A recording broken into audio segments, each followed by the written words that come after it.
يلا بينا نعمل الغدا النهارده واحنا بندردش مع بعض كده. هعمل غدا بسيط جدا. هعمل جناحه بالثوم وهعملها قدامكم، وهنعمل كيس مكرونه كده نحمره ونحط عليه صلصه وهيبقى جامد جموده. يلا بينا نبدا. طبعا انا حاطه الحله على النار ونحط جواه زيت. ده توم، حطينا فيها معلقه توم. بصوا كده لون التوم حلو قوي، مش عايزاه يغمق معايا اكتر من كده. الجناحه بتاعتي وبعد كده بقى نقلب.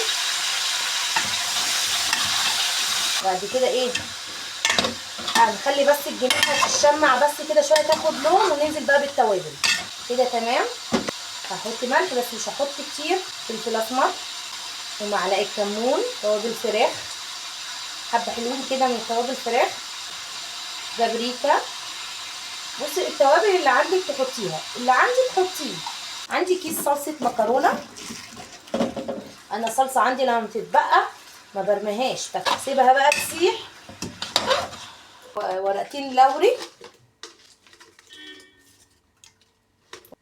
هنحط كده حبايتين حبهان يدولها طعم، كفايه كده. هجيب حبه زيت. في ناس بتحب تحمر المكرونه بسمنه بس انا لا. تمام كده الزيت سخن معايا. احط بقى المكرونه وقلب قلب قلب. هسقط بقى الصلصه. بسم الله. انزل بشوربه ماجي بقى.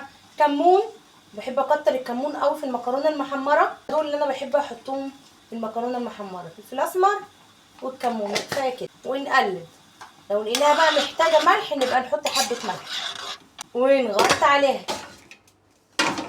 وبس كده احنا غرفنا الاكل بتاعنا، وده الاكل البسيط. هنحط بقى مخلل ونروح ناكل. قولوا لهم جميل قوي. وبس كده احنا خلصنا الفيديو بتاعنا. ولو عجبكم الفيديو ما تنسوش اللايك والشير وسبسكرايب عشان مش هنكبر الا بيكم. سلام.